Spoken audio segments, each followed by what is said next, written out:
Does forgiveness give people a free pass to do what they know is going to hurt you? Because I think that's how many of us think when it comes to forgiveness and when it comes to practicing it into our lives, is that we give people a free pass to continue to do the same damaging thing over and over and over again. Before we continue, my name is Mariah and I'm certified Christian mental health coach, and we've been continuing this series on forgiveness and what it means and wrestling through all of these different challenging things that come up when we are dealing with forgiveness and how to love other people. It's my goal to help you grow in emotional and spiritual maturity through biblically based holistic practices. And if you want a deeper dive in all of this, be sure to grab the free link in the description below. That's my guide on emotional health.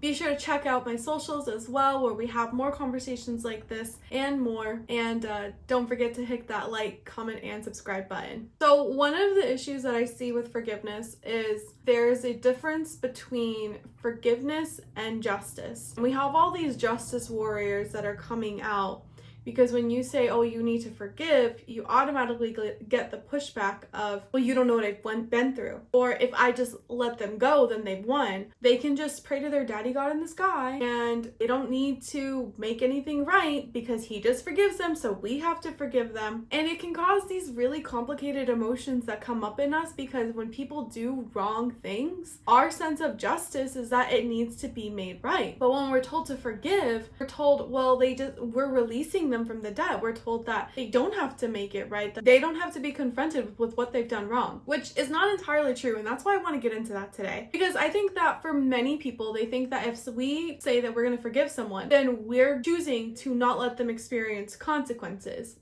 And that is not what I am saying at all. In fact, forgiveness requires that the consequences need to be addressed. Just like we talked about in the last episode, there is the relational inequity when we're talking about the love bank analogy, and someone has to pay the debt. When you are in financial debt and that gets cleaned up, it's not as if the debt disappeared. Someone had to pay it. And so when we are talking about forgiveness, we're talking about the fact that they don't have to pay it, but something does. And that is where you and I, if we claim to be a Christian, we have to wrestle with who is paying the bill? Who is paying the bill with this emotional disturbance, this emotional and relational disruption? And for us to experience forgiveness, for us to give someone forgiveness, there does need to be an understanding that this bill needs to get paid. Because if you're not being clear about what's needing forgiveness, then you're just letting people run all over you. You're just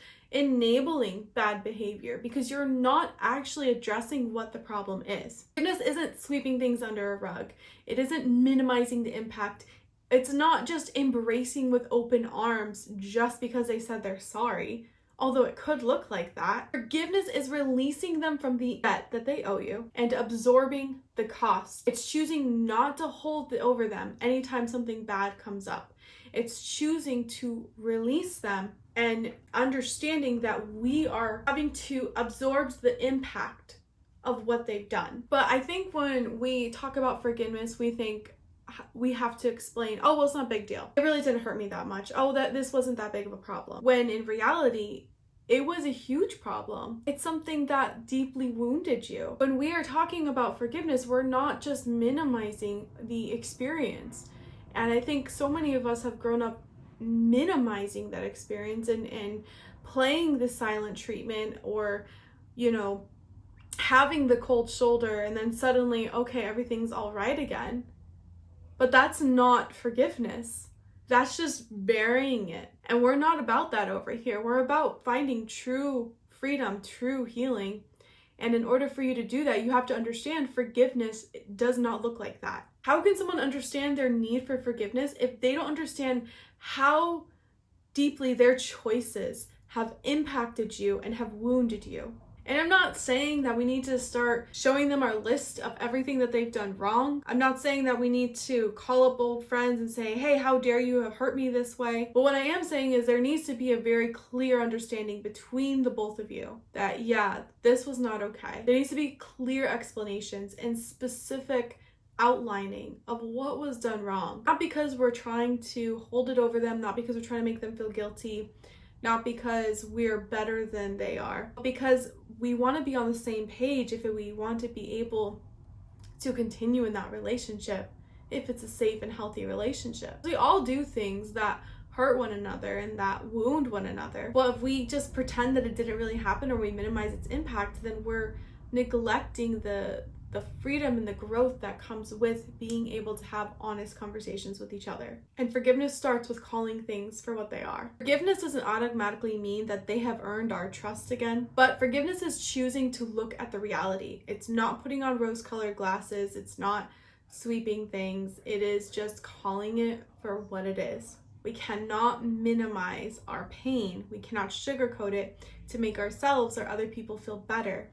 We actually undermine their growth when we do that because we want to make it comfortable for them. But the truth is, if they did it, they need to experience the discomfort to understand we're not holding it against you, but it does come with consequences. Forgiveness isn't rushing to have a fairy tale ending that so many of us have heard in church circles of these beautiful stories. They're beautiful stories of people who have been through deep relational hurts with each other, who maybe haven't spoken for years or have wrestled with these dysfunctional dynamics. And because of forgiveness, because of that ability to release people, these relationships are now able to be reconciled and renewed again.